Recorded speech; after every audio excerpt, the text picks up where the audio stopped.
जिस युग में हम जी रहे हैं उस युग में एक और हम देख रहे हैं आयुर्विज्ञान विकास कर रहा है और अनेक ऐसे उपचार आधुनिक वैज्ञानिकों द्वारा मानव समाज के सामने प्रस्तुत किए गए हैं, जिनके कारण लगातार अनेक प्रकार के रोगों पर और बीमारियों पर धीरे धीरे मानव समाज विजय प्राप्त कर रहा है। किंतु दूसरी ओर वर्तमान युग की जीवन शैली, आहार और भोजन के संबंध में चलने वाली कुछ इस प्रकार की परंपराएं और अनेक अन्य कारणों से हृदय रोग जैसी बीमारी बढ़ती जा रही है। जैसे प्रातःकाल हमने सुना डॉक्टर मनचंदा जी से कि यह संख्या अभी 7 लाख है हृदय रोग से मरने वाले लोगों की प्रतिवर्ष भारत की, जो शायद अगले 10 साल में दुगुनी हो जाएगी ऐसी संभावना है। वैसी स्थिति में हमें यह देखना होगा कि आधुनिक विज्ञान के उपचार जहां कारगर नहीं होते हैं वहां किस प्रकार हमें अपने प्राच्य उन साधना की पद्धतियों के द्वारा उसका उपचार मिल सकता है। न केवल उपचार अपितु उसकी रोकथाम, prevention is better than cure, इस कहावत को चरितार्थ करने के लिए यदि नियमित रूप से प्रेक्षा ध्यान, कायोत्सर्ग आदि जो हमारी साधना पद्धति के ऐसे प्रयोग है उनका अभ्यास किया जाए तो सामान्य रूप से ये कहा जा सकता है कि वह व्यक्ति हृदय रोग जैसी बीमारियों से अपने आप को मुक्त रख सकता है।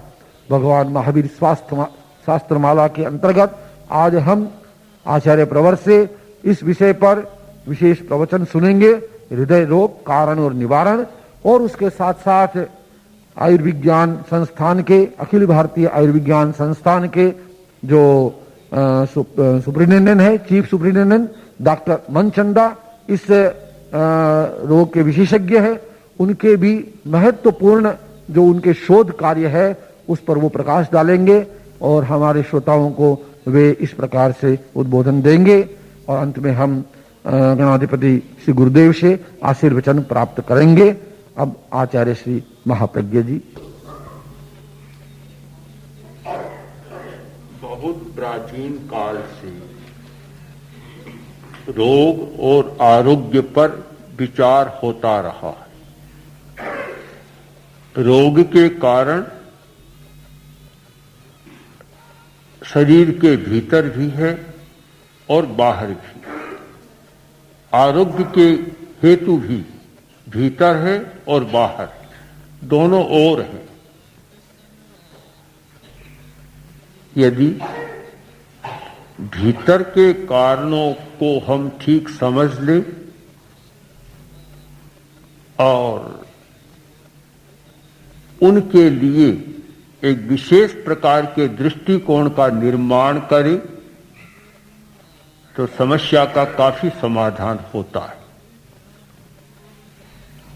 मनुष्य शरीर में जहां जीवनी शक्ति है वहां उसके व्यवहार में रोग प्रतिरोधक शक्ति भी है। जीवन का मूल आधार है प्राण शक्ति, उसके द्वारा जीवन का संचालन होता है। प्राण शक्ति जब तक है तब तक प्राणी जीता है और प्राण शक्ति समाप्त होती है, कारण मिलने पर भी मरता है, कारण न मिलने पर भी आदमी प्राणी मर जाता है। मरना सहेतुक और अहेतुक दोनों प्रकार का हो सकता है। तो प्राण पर बहुत प्राचीन समय से विचार हुआ। हमारे 2 मुख्य प्राण हैं, एक का नाम है प्राण, दूसरा है अपान। इनकी विकृति रोग पैदा करती है और ये संतुलित होते हैं तो आरोग्य प्रदान करते हैं। किंतु प्राण को अभी किसी यंत्र के द्वारा पकड़ा नहीं गया और पकड़ा भी नहीं जा रहा है, वह सूक्ष्म है। पकड़ा जा रहा है अवयव का रोग। किसी अवयव में कोई विकृति होती है, उसको आदमी पकड़ सकता है। इसलिए वर्तमान में जो आवयविक रोग हैं उन पर विचार होता है और उनकी चिकित्सा होती है। हृदय का रोग, किडनी का रोग, लीवर का रोग, स्प्लीन का रोग, इस प्रकार अवयव के साथ रोग जुड़ा हुआ है और आरोग्य भी उनके साथ जुड़ा हुआ है। आज हम हृदय रोग पर विचार करें तो हृदय जीवन का बहुत महत्वपूर्ण अंग है। अनेकांत दृष्टि से विचार करें तो केवल हृदय को ही जीवन का अंग नहीं माना जा सकता। हृदय अच्छा काम कर रहा है, किडनी फेल हो गई, अनेक समस्याएं पैदा होती है। किंतु हृदय का बहुत गहरा संबंध है। श्वास, हृदय जीवन के पर्यायवाची जैसे बने हुए। हृदय धड़कता है, आदमी काम करता है। हृदय बंद हुआ, निष्क्रिय हो जाएगा। तो हृदय एक महत्वपूर्ण है और हृदय आयुर्वेद में दो अर्थों में प्रयुक्त हुआ है। एक हृदय जो धड़कता है, रक्त का शोधन करता है, दूसरा हृदय है हमारा मस्तिष्क। बहुत प्रचलित शब्द है हृदय परिवर्तन। हृदय परिवर्तन, आज तो हृदय परिवर्तन का अर्थ हो जाएगा ट्रांसप्लांटेशन ऑफ हार्ट, उसका परिवर्तन करना, दूसरा हृदय लगा देना।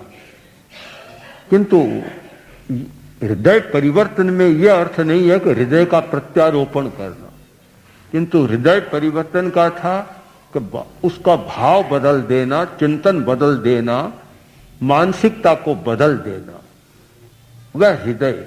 तो वह हृदय है हमारा मस्तिष्क, और जो शारीरिक क्रिया कर रहा है वह हृदय हमारा एक मांसपिंड है। तो आज हम इस हृदय पर विचार कर रहे हैं जो हमारे जीवन के लिए, हमारी गत्यात्मकता के लिए उत्तरदायी है। तो हृदय अपना काम करता है और माना जाता है यदि ठीक व्यवस्था से चले तो हमारे बहुत सारे अवयव हैं हृदय आदि जो 300 वर्ष तक अपना काम कर सकते। तब इतनी क्षमता है, किंतु यह क्षमता काम में नहीं आती, उपयोग नहीं किया जाता। आदमी पहले ही उनको विकृत बना देता है, क्षमता का शोषण कर लेता है, उनको नष्ट कर देता है। भगवान महावीर ने अकाल मृत्यु के कई कारण बतलाए। अनेक कारणों से अकाल मृत्यु होती है। अकाल मृत्यु का अर्थ ही है कि हमारे शरीर के अवयव पहले ही अपना काम करना बंद कर देते हैं और आदमी असमय में मर जाता है। उनमें कुछ कारणों पर आज हम विचार करें। एक कारण है अध्यवसान निमित्ते। अध्यवसान, अध्यवसान यानी रागात्मक, द्वेषात्मक चित्त धारा की प्रतिक्रियात्मक और तीव्रता। अध्यवसान यानी अंतःकरण, हमारी चित्त की वृत्ति इतनी प्रबल बनी, इतना वेग आया, आदमी की अकाल मृत्यु हो जाए। अकाल मृत्यु नहीं होती है तो उसको वह कमजोर बना देती, उस अवयव को कमजोर बना देती।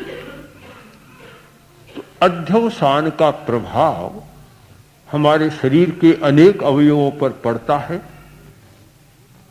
किंतु हृदय बहुत संवेदनशील है, भावना से बहुत प्रभावित होता है हमारा हृदय, और हृदय पर उसका बहुत असर होता है। क्रोध तीव्र आया और कभी कभी तो इतना तीव्र होता है कि कुछ समय में हार्ट अटैक हो जाता है और मर भी जाता है। लोभ का वेग भी अधिक तीव्र हुआ, हृदय दुर्बल बनता है, और बहुत तीव्र हो तो आदमी मर भी सकता है, हृदय बंद भी हो सकता है। ऐसे ही भय का वेग तीव्र होता है। एक मारवाड़ी में प्रसिद्ध शब्द है धसको पड़ गयो, धसका, यानी भय का इतना वेग आया कि बस हृदय वहीं बैठ गया, आदमी मर गया। कभी कभी होता है कि कोई डरावनी शक्ल दिख जाती है, कभी कभी सपने में भी आदमी भयंकर स्थिति में चला जाता है, वो कभी साक्षात बैठा है और रात का अंधेरा है, सामने कोई चीज पड़ी है, ऐसी कल्पना बन गई कि ये तो कोई भूत आ गया, बस हृदय वहीं बैठने लग जाता है। तो भय का वेग और घृणा का वेग भी बहुत खतरनाक होता है। घृणा भी हृदय को कमजोर बनाती है। तो ये हमारी जो भावात्मक प्रतिक्रियाएं हैं, ये हृदय को दुर्बल बनाती है। हृदय को दुर्बल बनाने के अनेक कारण हैं। उनमें मैं मानता हूं कि भावात्मक प्रतिक्रिया का बहुत बड़ा रोल है और उससे बहुत ज्यादा वह प्रभावित होता है। धमनियां सिकुड़ गई, धमनियों में रक्त थक के जम गए, ब्लॉकेज हो गया, अनेक कारण हैं। किंतु ये भावात्मक वेग का जो कारण है बहुत ज्यादा खतरनाक है और प्रभावित करने वाला है। तो संबंध है आहार का, चर्या का, श्रम का और भावात्मक प्रतिक्रियाओं का। श्रम उचित नहीं मिलता, हर अवयव कमजोर बनता है। शरीर को जितना श्रम चाहिए प्राप्त नहीं होता, समस्या पैदा होती है। आहार का वैषम्य होता है, वही स्थिति बनती है। दूसरा जो कारण बतलाया, अध्यवसान निमित्त कुछ मिल जाते हैं, उन निमित्तों से भी हमारा हृदय दुर्बल बनता है। और अत्याहार बहुत ज्यादा खाना, ये कैलोरी का जो सिद्धांत है, शायद इसका भी हमारी दृष्टि में सदुपयोग कम होता है, दुरुपयोग ज्यादा होता है। अधिक कैलोरी का भोजन शायद आवश्यक नहीं होता। भोजन के बारे में तो फिर से गवेषणाओं की जरूरत है कि जितना का शरीर को चलाने के लिए, जीवन यात्रा को चलाने के लिए आवश्यक है, उससे कहीं अधिक ही खाया जाता है और बहुत बार बार खाया जाता है, जिससे कि ज्यादा श्रम पड़े, पूरे शरीर के तंत्र को अधिक श्रम करना पड़े। तो आहार भी एक निमित्त बनता है। ये तीन निमित्त हम मान लें, अध्यवसान की तीव्रता या कोई बाहरी निमित्त अथवा आहार, जो हृदय को दुर्बल बनाते। अब इन पर विचार करें कि क्या इनको कम किया जा सकता है, भावात्मक प्रतिक्रिया पर नियंत्रण किया जा सकता है। हो सकता है। ये उपाय है ध्यान के द्वारा आध्यात्मिक साधना के द्वारा एक चेतना की स्थिति का निर्माण किया जा सकता है जो संतुलन की चेतना या समता की चेतना, संतुलन की चेतना रहती है। उस चेतना के जागरण पर भय भी कम हो जाता है या अभय की स्थिति बन जाती है। वेग नहीं होता। कहा, अकस्मात सूचना मिली कि एक बड़ा अच्छा पुत्र था और मर गया, दुर्घटना में चला गया। एक व्यक्ति उद्विग्न होता है, पागलपन की स्थिति में चला जाता है, और एक व्यक्ति संतुलित रहता है। उनसे पूछा गया कि आपका पुत्र चला गया, कभी योग इतना ही था, अच्छा पुत्र था किंतु योग इतना ही था, बात समाप्त कर देता। यह अंतर क्यों होता है? ये चेतना की अवस्था के कारण, कि चेतना का स्तर कैसा है। समता की चेतना का स्तर है तो ऐसा हो सकेगा, अन्यथा संभव नहीं है। तो हमारे सामने मूल प्रश्न है कि समता की चेतना का निर्माण कैसे किया जाए, और ये संवेगात्मक भावात्मक जो प्रतिक्रियाएं होती हैं उनको कैसे कम किया जाए, और कैसे जीवन के प्रति एक जागरूक दृष्टिकोण का निर्माण हो जिसमें आहार विहार का संबंध रहता है।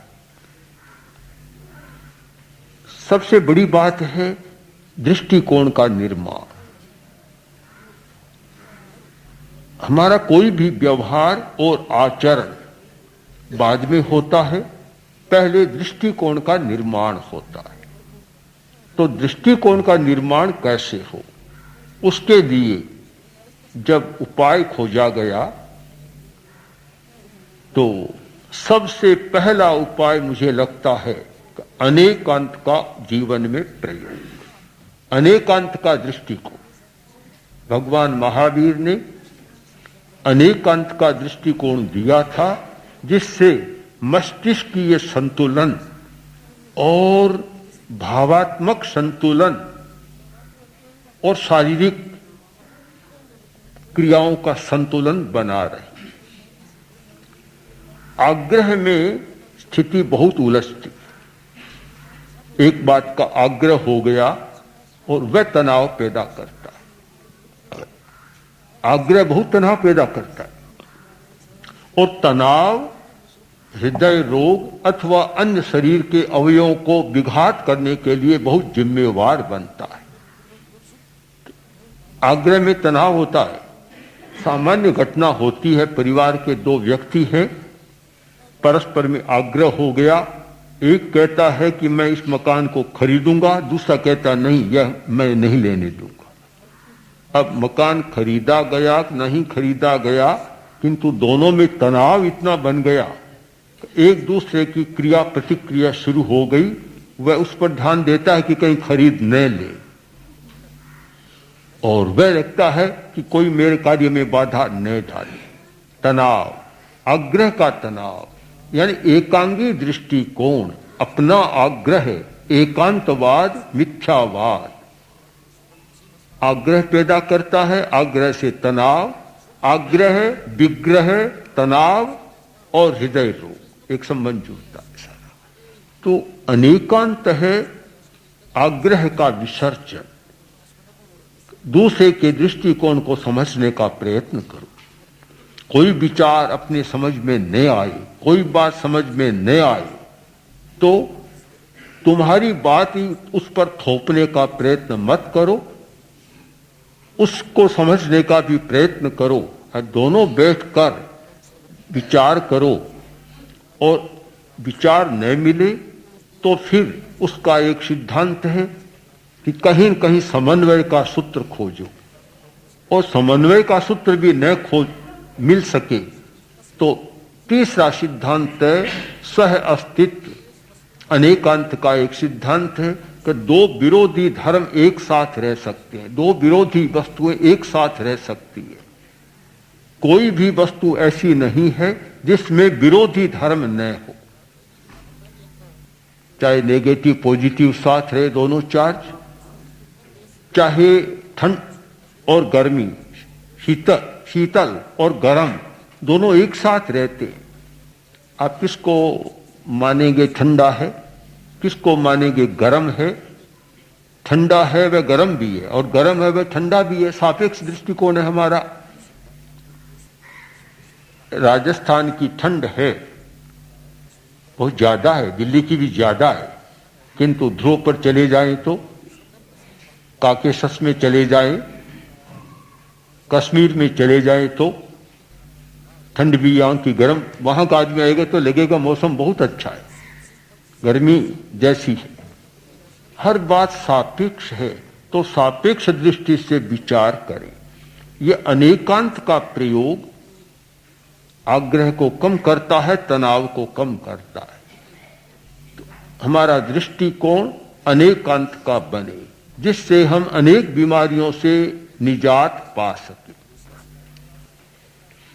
दूसरा प्रयोग जो बतलाया गया कि कायोत्सर्ग, सब दुख विमोक्षण, कायोत्सर्ग है, अनेक समस्याओं से छुटकारा दिलाने वाला है। कायोत्सर्ग करने पर जो हमारा एक शिथिलीकरण होता है, उसके साथ हमारी जागरूकता बढ़ती है, रक्ताभिसरण की सारी क्रियाएं ठीक होती है। और इन सबसे भी बड़ी बात है, कायोत्सर्ग का अर्थ है भेद विज्ञान। शरीर से अपने अस्तित्व को, आत्मा को भिन्न कर देना, पृथक कर देना, ममत्व का विसर्जन। ममत्व का विसर्जन जाने अनजाने तनाव पैदा नहीं करता, ममत्व तनाव पैदा करता। मेरापन जहां है, तनाव का पहला बिंदु है मेरापन, ममत्व। बस इस कपड़े को मैंने अपना मान लिया। अब कोई व्यक्ति इस कपड़े को कोई हानि पहुंचाएगा, ले जाने का प्रयत्न करेगा, एकदम तनाव पैदा हो जाएगा। अगर ये मेरा नहीं है, पड़ा है, कोई भी उठा ले, कोई तनाव पैदा नहीं होता। तो तनाव का सबसे पहला बिंदु जहां प्रारंभ होता है, प्रारंभ बिंदु है ममत्व, मेरा, अपना मान लिया। यदि हम तनाव की स्थितियों का विश्लेषण करें तो पता चलेगा कि अधिकांश तनाव उस ममत्व के बिंदु पर पैदा होकर फिर आगे बढ़ते हैं, उनकी वृद्धि होती है, ग्रोथ होती है उनकी। तो कायोत्सर्ग का अर्थ ही है कि ममत्व का विसर्जन। अपने शरीर पर भी ममत्व मत रखो। शरीर पर ममत्व नहीं रखते हो तो शरीर तुम्हें अच्छा काम देगा, और ज्यादा ममत्व रखोगे वह शरीर ही तनाव पैदा करना शुरू कर देगा।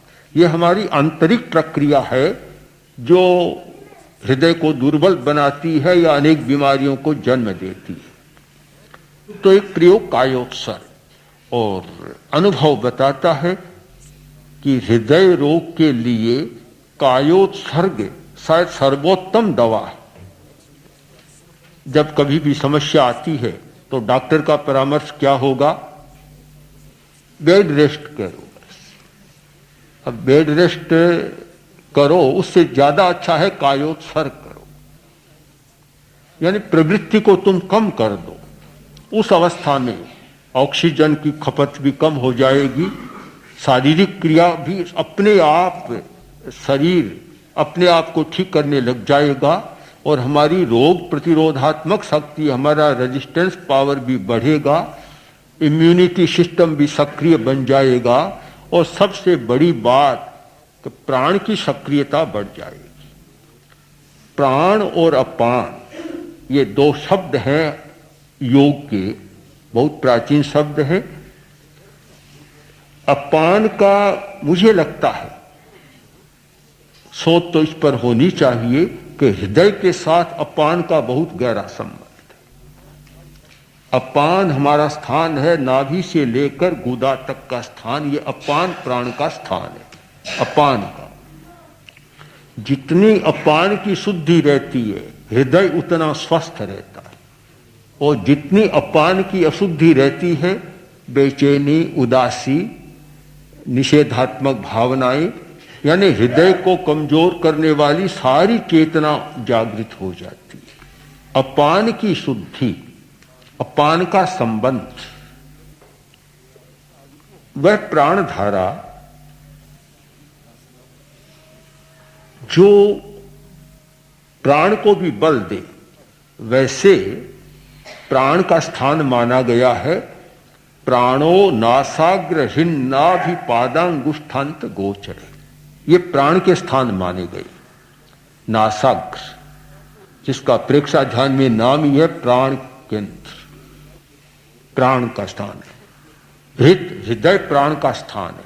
प्राण नामक जो प्राण धारा है उसका स्थान हृदय है, नाभि उसका स्थान है, और पादांगुष्ठ पैर का अंगूठा भी उसका स्थान है। ये स्थान है। और अपान के भी स्थान है। अपान है पवनो मन्या।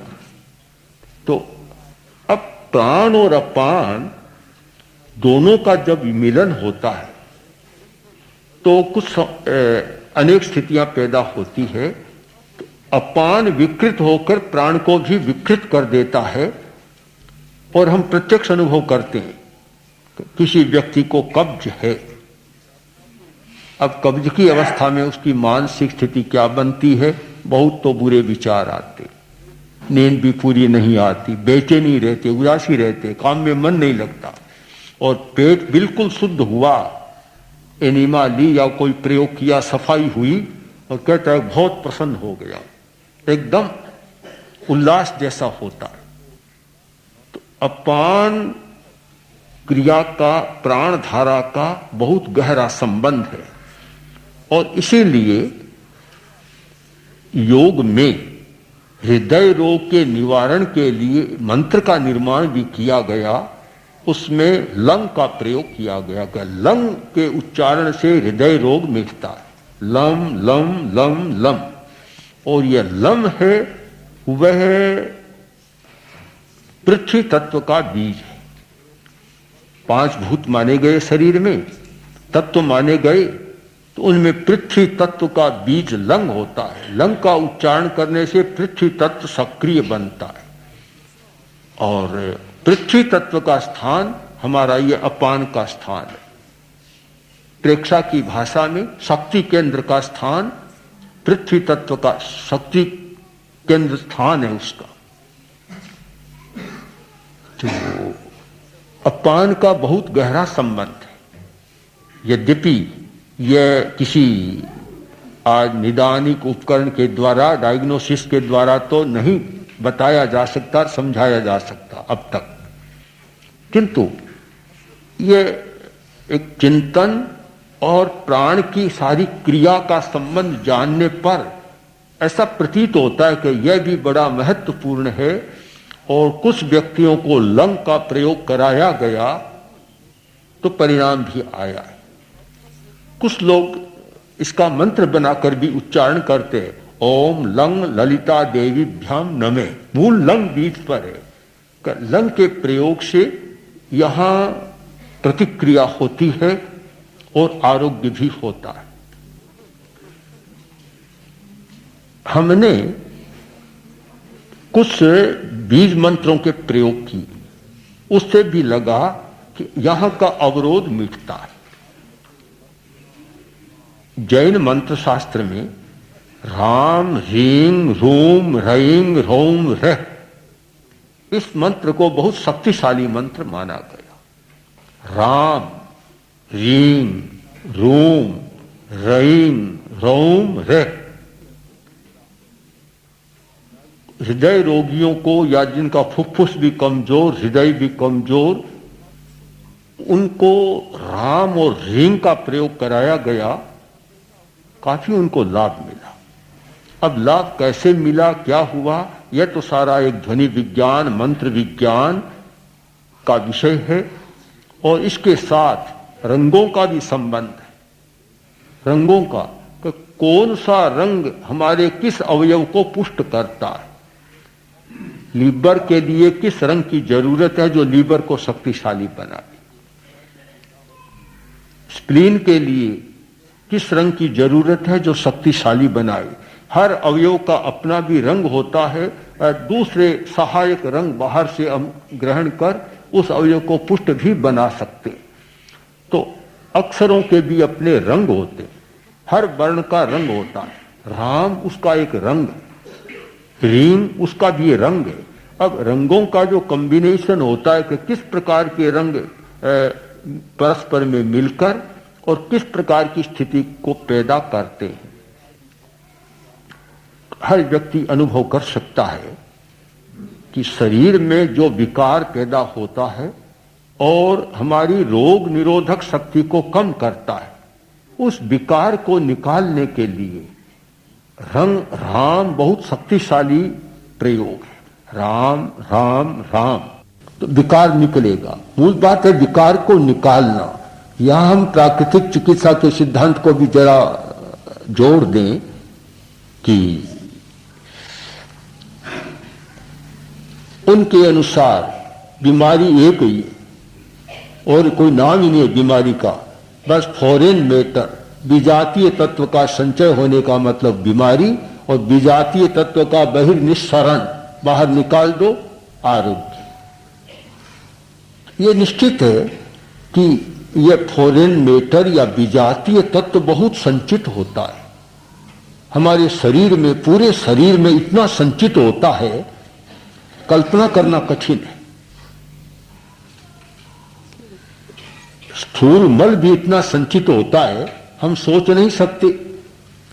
व्यक्ति आया, पेट खराब है और भी बहुत खराब है, हृदय भी एकदम धड़क रहा है, वैसे दवा देते जाओ, ठीक नहीं होता है। क्योंकि मल का संचय, आम का संचय इतना है कि जब तक उसका शोधन नहीं होगा, दवा भी क्या करेगी, दवा भी उसमें विष बनती चली जाएगी। धर्मानंद जी के पास आए, एनीमा दे और पेट की शुद्धि करे, ये कहता है कि बिल्कुल ठीक है, मेरे तो कुछ भी नहीं है, 2 दिन में ठीक हो जाता है। स्थूल मल निकालने पर भी इतना होता है, तो सूक्ष्म मल इतना जमा है हमारे कोशिका पर, जैसे शरीर के अणु अणु पर जमा रहता है, उसका शोधन किया जाए तो आरोग्य तो है ही। हम ये मान ले कि आरोग्य तो हमारी प्रकृति है, इस विजातीय तत्व ने ये विकृति पैदा कर दी।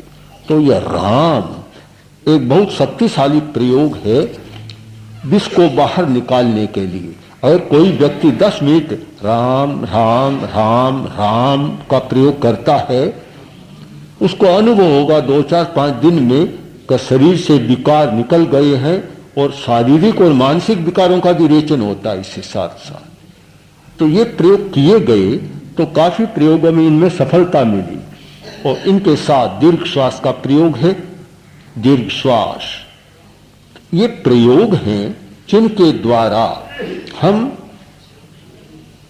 आरोग्य प्राप्त कर सकते हैं। इन सब का मूल क्या है, हम मूल पर आए तो मूल यही लगता है, इन प्रयोगों के द्वारा हमारी प्राण शक्ति, चाहे मेडिकल साइंस की भाषा में कह दे वाइटल फोर्स अथवा इम्यूनिटी बढ़ती है। वह शक्ति इतनी बढ़ जाती है, जब हमारी रोग प्रतिरोधक जैविक क्षमता बढ़ जाती है तो हर बीमारी को हम बाहर निकाल देते हैं। यह एक भाव चिकित्सा का प्रयोग है कि बीमारी को कैसे ठीक करना और कैसे बाहर निकालना हो सकता है। अभी जैसे प्रयोग चल रहा है कि जो ब्लॉकेज हो गया कैसे मिटाया जाए।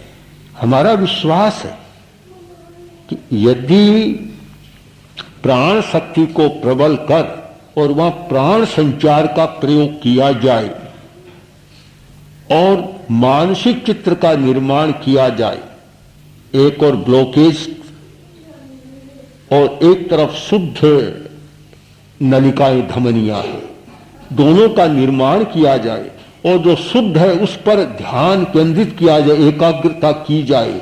अगर यह प्रयोग चले तो संभव है कि कुछ महीनों के बाद, हो सकता है वर्ष भी लग जाए, ऐसा लगेगा कि धमनी बिल्कुल साफ है, उसमें कोई नहीं रहा। ये प्रयोग की बात है, पर संभावना है, इस संभावना को नकारा नहीं जा सकता। तो इस प्रकार हृदय के रोग और आरोग्य पर हम 2-3 शब्दों के माध्यम से रोग पर विचार करें तो अध्यवसान की तीव्रता, बाहरी कोई निमित्त और ये आहार, ये 3 कारण हमारे सामने प्रमुख आते। और रोग निवारण पर विचार करें तो अनेकांतात्मक दृष्टिकोण,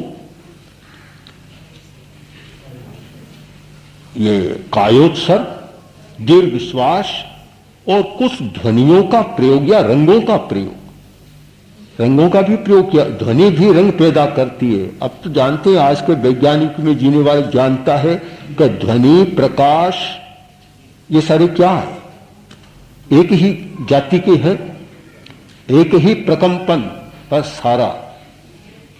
सारे प्रकंपन है। 49वें प्रकंपन पर ये आ जाते हैं। तो एक ही चीज है और इसीलिए कहा जाता है कि रंग को सुना जा सकता है और ध्वनि को देखा जा सकता है। विद्युत, ये जो वैज्ञानिक उपकरणों के द्वारा ऐसा संभव हो सकता है। तो रंगों का भी बहुत गहरा संबंध हमारे साथ है। मैं चर्चा को संपन्न करूं कि एक घटना हुई थी, रक्त बिल्कुल पतला हो गया, बंद ही नहीं होता है। हमारी साध्वी थी और बहुत इलाज कराए, हॉस्पिटल में ही रहे, कोई लाभ नहीं हुआ। आखिर लगा कि अब जीवन कठिन है, जीवन से निराश होकर और उसने कह दिया मुझे तो कोई प्रयोग ही बताओ, दवा लेने कोई लाभ नहीं लगता। हमने प्रयोग कराया, एक मंत्र के साथ नीले रंग का प्रयोग। आपको आश्चर्य होगा कि शायद 1-2 दिन में रक्त नाक से जो निरंतर आ रहा था बंद हो गया। अब कोई पूछे कि इसका कारण क्या है? कारण साफ है कि रक्त पतला इतना हो गया और नीले रंग का ध्यान और वह प्रयोग किया, रक्त वापस गाढ़ा हो गया और वह बंद हो गया सारा। तो रंगों का हमारी हर क्रिया पर प्रभाव पड़ता है और ये मंत्र है, ये भी रंग का ही काम करते हैं, यानी रंग का एक समन्वय करते हैं। तो ये सब मिलाकर हम देखें तो बहुत अवकाश है खोज का, अनुसंधान का, पर फिर भी कुछ प्रयोग हमारे सामने हैं जिनके द्वारा हम प्राण शक्ति और अपान की शक्ति को प्रबल बनाकर और इस समस्या से काफी मुक्ति पा सकते। मरहब प्रज्ञ जी, बहनों और भाइयों, मैं आपको मेडिकल टर्म्स में बताऊंगा कि दिल की बीमारी क्या है, इसके क्या कारण हैं और योग के द्वारा, मेडिटेशन के द्वारा, प्रेक्षा ध्यान के द्वारा इसको कैसे दूर किया जा सकता है। क्योंकि मैं मेडिकल साइंटिस्ट हूं, इसलिए मैं थोड़ी स्लाइड्स को यूज करूंगा और उससे शायद थोड़ा सा आपको ज्यादा बेहतर पता चल सकेगा कि बीमारी कैसी है। जिसके बारे में मैं बात करने जा रहा हूं वो हृदय है। हृदय रोग इस वक्त मनुष्य का सबसे बड़ा दुश्मन 20वीं सदी में बन गया हुआ है, क्योंकि इसके कारण ना केवल लाखों लोग मौत का शिकार होते हैं हर साल, और ये रोग दोनों जनों में होता है, पुरुषों में और स्त्रियों में भी होता है। ज्यादातर पुरुषों में होता है, लेकिन स्त्रियों में भी काफी इसकी मात्रा बढ़ रही है और इसकी वजह से बहुत लोगों की जान चली जाती है, मौत हो जाती है। ये हृदय जो है हमारे शरीर का एक बहुत आवश्यक अंग है, हम तो कहेंगे सबसे आवश्यक अंग है, क्योंकि इसका काम है 24 घंटे एक कुशल पंप की भांति काम करना और हमको जीवित रखना। ये इस अंग का काम है कि 24 घंटे हमारे शरीर को ऑक्सीजन और खाद्य पदार्थ पहुंचाता रहता है। ये अपना काम पैदा होने से पहले ही 3 महीने गर्भवती महिला के अंदर ही ये काम करना शुरू करता है और तब तक काम करता है जब तक हमारी मृत्यु नहीं होती। और जैसे आचार्य जी ने कहा, अगर हम इसको ठीक रखें